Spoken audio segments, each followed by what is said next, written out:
welcome back to Ansible. This is level 8, so we're doing level 8 to 11, which is the ending of the game. The alien's talking to us again. Why can't I hear you? Alien explains that he can basically just implant thoughts into our head, and that we have to get the power core and repower the station.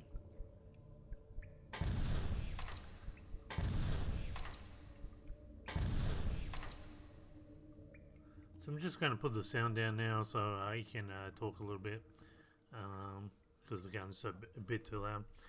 So as I said, the whole title of this game, Ansible, is regarding a concept that Ursala Le Guin first published in 1959. She's now dead. She died 2 years ago in 3 years ago in 2018, aged 88.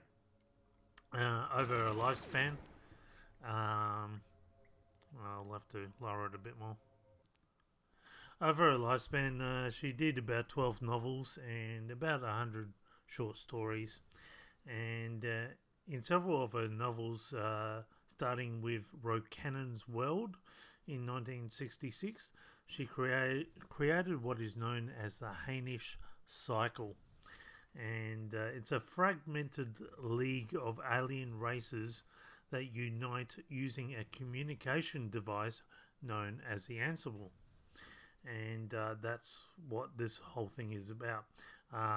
The word Ansible is just a coined phrase over answerable. So the alien races set up this device so that they could talk to all the different alien races and communicate instantaneously, faster than light, over vast distances, without the need of translation, or a translator, as the Ansible would translate it immediately.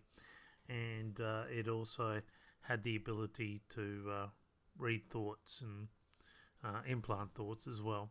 So if two alien races were using the Ansible, it's instant communication. Now, the whole premise of this was to create trust among the large races in the cosmos, which all stemmed from the Hain people, and intergalactically joining forces from a hostile enemy race known as the Shing. So all these races were together, united against their enemy known as the Shing. Now, the League currently had about 83 planets, and was due to have their 84th in the Alliance. And Earth, which was known as Terra, was a part of that alliance. Not all Earth probably knew about that, but the reason why the Shing became the enemy is because they have a unique ability to be able to lie, even in immediate mind speech, such as which is produced by the Ansible. The Shing can immediately lie in that, even when producing thoughts.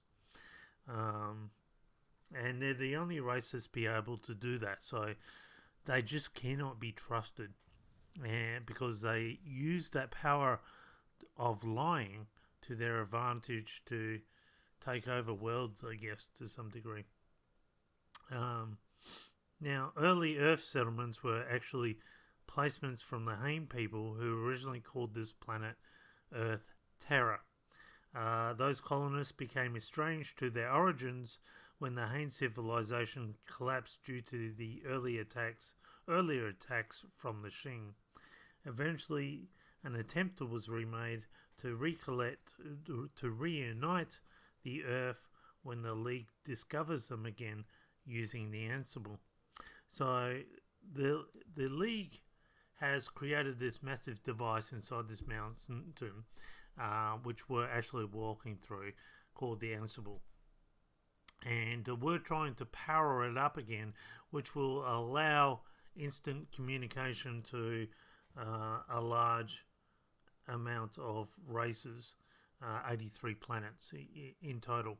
The problem is the alien that's actually talking to us is lying to us. So, and because he's able to do that instantaneously, like he has even inside the Ansible, means that the alien that we're talking to is a member of the Shing. So, for some reason, the Ansible that we're walking through has been powered down. So the communication to all the alien races isn't possible.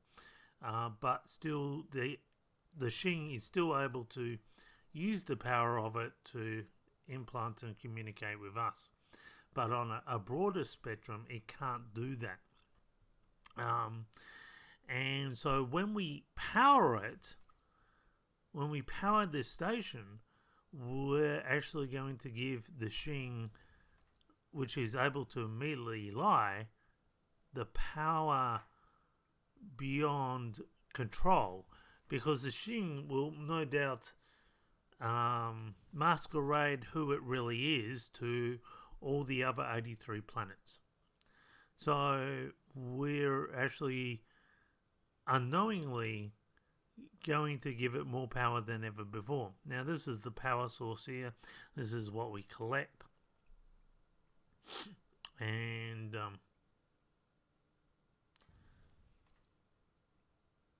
I guess this idea, what I love about this idea is two things. One, it explains a logical reason why this maze is happening. So this whole Ansible is a device, very much like if you were looking at a circuit on a computer from a top-down perspective, it might look like a bit of a maze, and that's the whole point. We're going through this maze, but in essence, we're just going through a massive circuit that is able to that's the whole purpose of it, was instant trust communication between all the alien worlds in this alliance. What it's also saying is that the origin of evolution is from the Hain people, and that's elsewhere. But we lost that when the Shing took over from the Hain people and destroyed their civilization. We lost our identity, and it's only through, I guess, accidental discovery that we became aware of us again. Now, in Ursala Le Guin's novels, there's not really any zombies. There's talk about necromancy, but there's no zombies. Now, this is the longest path ever. Not much is going on here. And the reason why this is the longest path is because the whole level requires us to crouch in air vents. And when we're crouching, we're even going slower than if we were walking. And that's probably the only action you'll see. The rest is pretty much 20 minutes of me just going through air vents. And I don't like that. This isn't realistic. It's too slow, and my head's going through the roof, which I think this is probably one of the worst levels to finish the game on. I think it was a bit of a disappointing factor.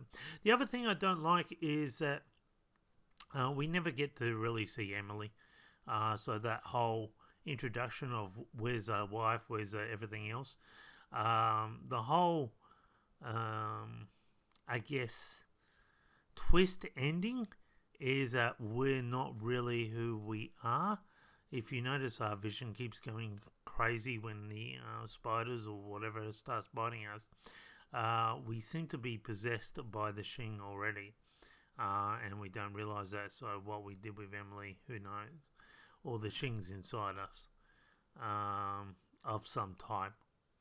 The zombies are never explained. The spiders are never explained, and I think that's sad. I think that's a missing part. However, what I do love about this game is the fact that it gives an identity, a visual, to an enemy that is created by a popular franchise. And if you read Ursala Le Guin's books, she's won many awards and so forth for her level of writing and creating and answering asking the big questions. Is that this is the first time it gives a visual to the enemy. So, and that's a big thing. This developer, this Indian, Philip Michael, has produced a visual to an enemy that no one's ever seen before. And I don't like the visual. I think he could have done a better job of the alien that's supposed to be the Shing. And I kind of wish he did that. But I think there's enough here to say, that this game really had potential. It was unique in that it's using the same gun technology, but just changing the various guns. I like that idea. But as I said, I wish there was some way of telling the difference, whether it was a band or something, to show the difference between an assault rifle, a cannon, or a shotgun, or a pistol, or whatever. I would have liked more secret areas other than just running through corridors. Even though this is the Ansible, I think there should have been some very eye-candy rooms to go through. There's no puzzles or anything to solve. There's no real story other than the title, and the rest of the story is basically with the connection, and it's very loosely with the novels that Ursala Le Guin had written. So that's basically about it when it comes to the story side of things. He goes a bit further, trying to put a twist, saying that they've taken the Ansible manifests games, I guess, and they hide codes in games, and they manipulate people in games, and that's what they're doing here. I don't think that twist really works. I think that twist is pretty silly. So I get the idea that they're trying to say that there's a sinister force that's really taking control of you while you're playing the game. It's nothing new. There's a the creepy part, that type of creepy pasta has been done time and time again. What was the other one? Concourse or something did that. So as I said, I wouldn't really have likened it to Dead Space. As I said, Dead Space you never really get lost in. You don't consider Dead Space a Pac-Man game by any means.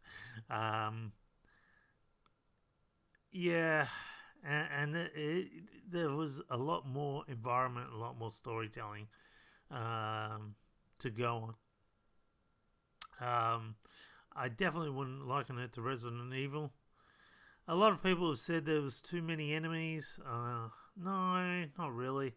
A lot of people said the game's too slow. Yes, I will agree with that one. It needs to fasten up a lot more. Things are exciting when they're fast.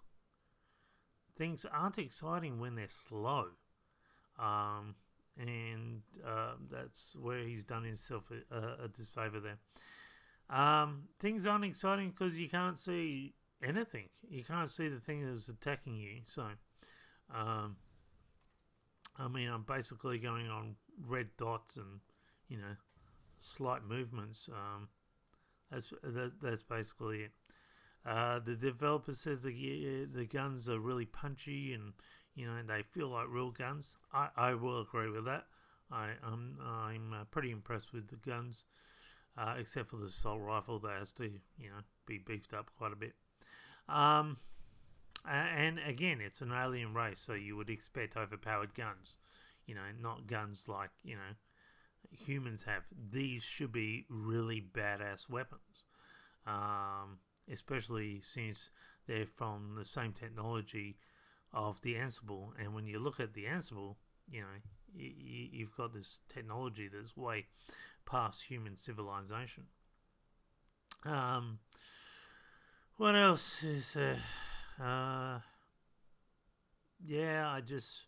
As I said, it's kind of really strange that there's no boss, I guess. Or I think should have been a room where there's eggs, there's massive big spiders. There should be some sort of story as to why the spiders or how the spiders got involved. There should be some sort of background as to why there's zombie aliens. And again, there should be a difference between zombie Shing aliens, zombie aliens which are from the Hain civilization, zombie humans, and you know what I mean? Like, there's a potential for a different type of genetic difference. Now, a lot of the alien races from the Hain people were able to alter their genetic coding.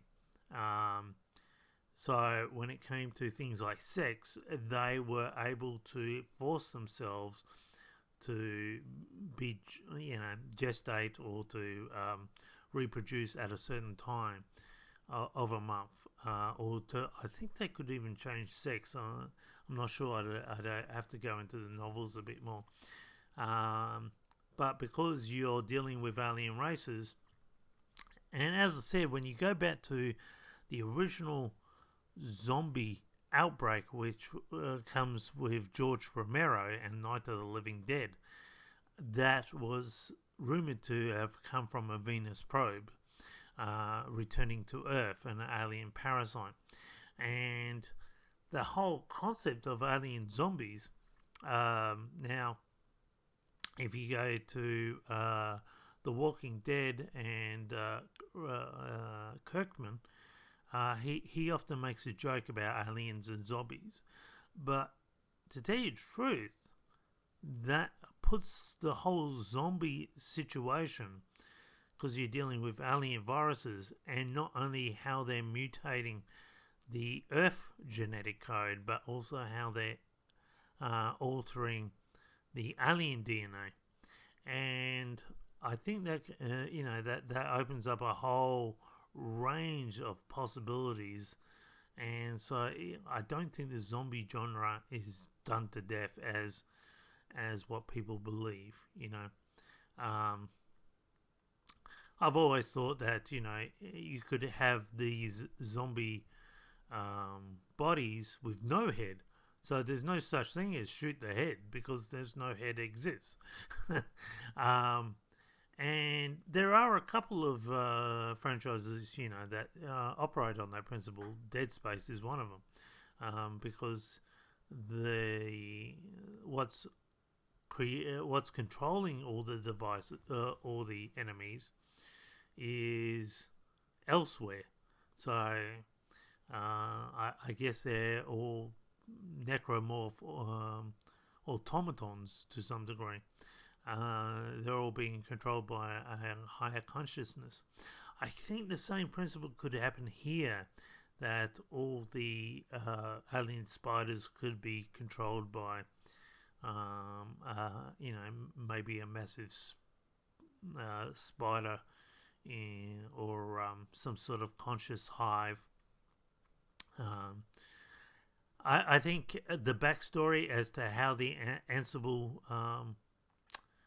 powered down, how it was taken over, how the Shing got here, I think that could have been fascinating parts to the story, which this game just never delivers on.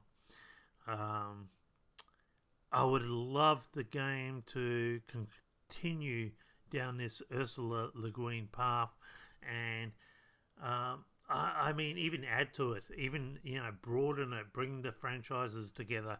I think there's and now she died. Now she's dead. It takes a new imagination to keep this franchise alive, and it's sad that after one review, and I guess this puts the power of words. After one review, the guy has lost interest. As I said, he never responded. And there's a lot of things going on in India with the COVID virus, so I kind of understand. He may have got a job doing other things.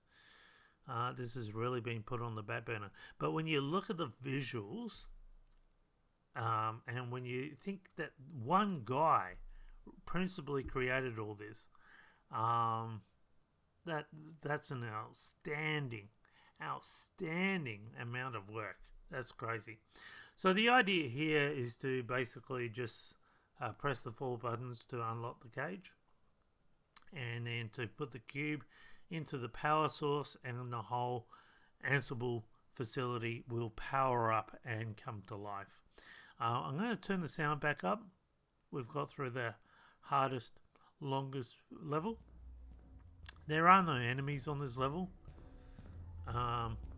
And I think to some degree there could have been a boss here.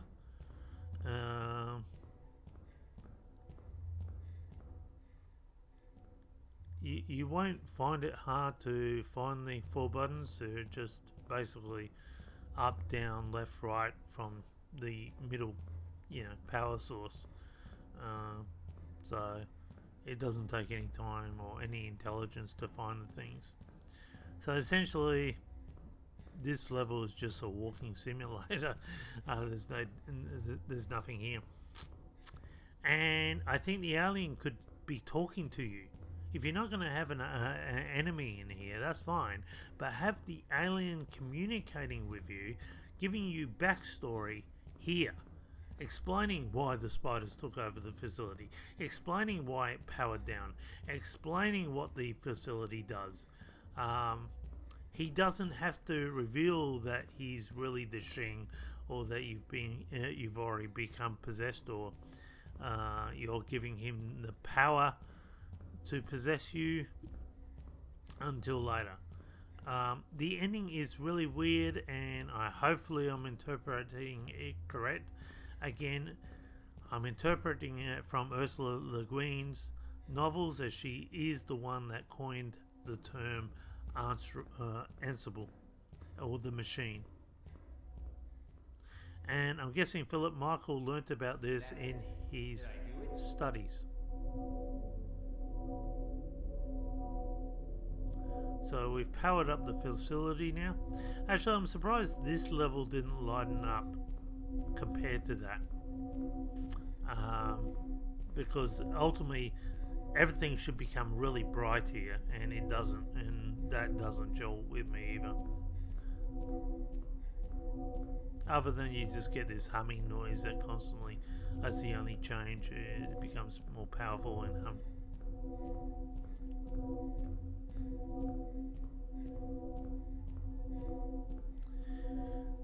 So as I said, this is I guess where the story changes again, in the fact that and I guess it's open to your interpretation, just like anything else. Now this is the same level as level 6. Level 6, as you can see, it's a lot more brighter now. Kind of wish that it was normally this bright, or in normal, and when you've powered up the station it should be really, really bright. But this is the way it should have originally looked. I think if it looked like this, I don't think he would have had so many people. You could have freezers with all sorts of aliens, and DNA banks and seed DNA banks, and you could really have a lot of high candy to this. And I think people would applaud him. Now, he originally charged the game, I think it was $12.95 or somewhere around there, somewhere close to the $15 mark, and of course it was nowhere near worth that price range he was talking about, and I agree. However, if it was a lot lighter, if it was faster, if the guns were really overpowered, it would have been really a lot of fun to play, and he could have charged that price range, because there are plenty of games out there that do. The whole game works. I didn't come across one bug whatsoever, other than being able to walk through trees. Is about it. And I tried to shoot him. You did it. You restored the power to the facility. I know you are hiding something from me. Sit down. Don't think I can I sit don't down. want to sit. Where is Emily? I can't let you go. What the fuck is this? I've compromised everything. As for you, You fuck. I'll kill you for this.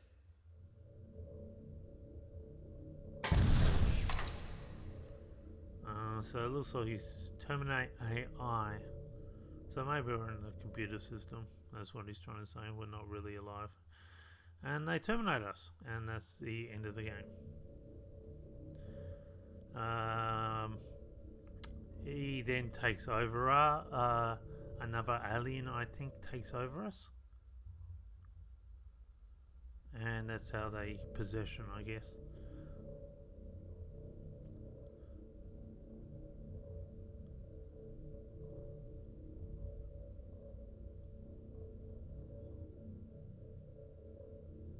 So now the alien is talking to us, and we're actually a superior.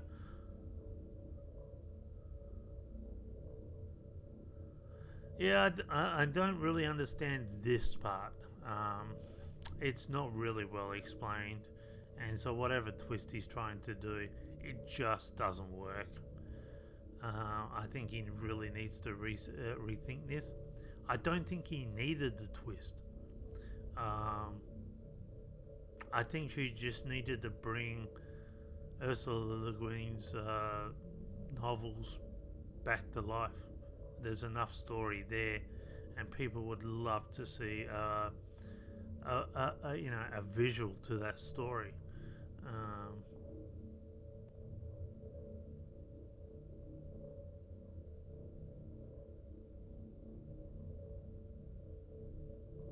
And again, we've given the aliens now, the Shing, complete control, because now they're inside the Ansible, and they're able to talk to the 83 planets, and they're able to lie. So the amount of damage they could do to other facilities, other areas, other planets is, and at this present point in time, no one knows. Now the Shing may have found us because they may have realized that since they took over the Hain people, that the Hain people had powered down this station. So that may have been the reason why they came here, and that's it. And here you have when you go back into it, you get who it is from. Philip Michael, as I said. The spiders were done by Sayan Mukherjee, who lives in the same area. And the voice acting was done by someone else. So this is Umbral Arts, as you see, Pune, India, 2018. It's done by Philip Michael. I've worked on a solo developed, published PC game. My strengths would be design, game design, and level design, level art, environmental art, programming are all strong plus. Having to work on a project solo meant that I wear all hats. He keeps talking about there's these where he graduated, Ansible School of Media Design. Keeps saying he has a very low-end computer, and he's doing the best he can on a low-end computer. And this is where he graduated. So if you want to get into programming and you want to make a game like Ansible, this is the only courses this guy did. And it seems to go for really young kids. So I don't really know how old Philip Michael is. And on as you can see, at request of publisher, Ansible is no longer on sale. Ansible is an action-focused survival horror game. Tries to focus on action and positional play more than hide-and-seek approach established by recent games in the same genre. Hence, it takes inspiration from Dead Space and Resident Evil 4 without the clunker aspects, but without removing the loved aspects. It tries to make them dynamic and modernize them. Taking a trip with girlfriend Emily, Joe thought this would just be another ordinary trip, but what he unearths there will change him and you forever. This fourth wall breaking sci-fi story will make you question yourself and the memories that might lurk beneath the shadows of your consciousness. Be gone, hide and seek, feel powerless in horror games, feel that these encounters would be better if your character would just raise his hands to block. Well, because Ansible takes inspiration from classic horror games, there is a variety of guns that you can use. The guns are not only powerful, they also are hard to use and can open you to a quick painful death. Tread carefully while using the automatic shotgun, that thing will blow your ears off. Game features 5 to 6 hours of content if the player has no issues with the difficulty. Testing stated 5 hours when not dying and knowing all enemy locations, and I did it in 1 hour. This game features combat mechanics made prominent by classic games. Slow and visceral combat ensures that the player's experience and focus on positional gameplay rather than run and gun. Kiting and patience are required for succeeding in this horror classic. X can walk while aiming instead of forcing players to stop and aim. So he's allowed you to walk and gun. All these mechanics and atmosphere the game has increased by the selection of the first person view. Not only it puts you in the feet of the character, but also increases immersion and takes you to those terrifying encounters to 11. And he seems to have this idea, fascination with the number 11 levels. His actual screen name is Philip Michael 11. No more looting and item management. It's not only the enemies, but the weapons are going to scare you. These high-powered futuristic weapons sound as they should, from a laser beam to a wrecking ball hitting a building, just as guns should be. And I agree with that one. That's the only one I agree with. Good sound design on the weapons. Good. I love the look of the weapons.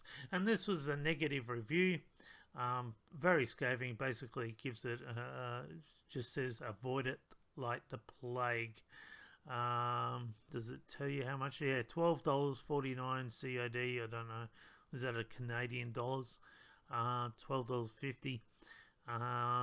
What else does it have in here?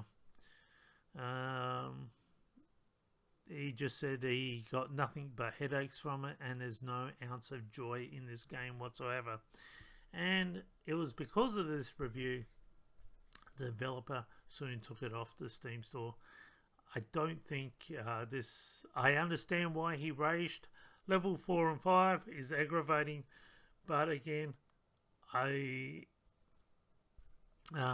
because I did die a few times in a maze, and I was aggravated. I couldn't back out of the passages I went into.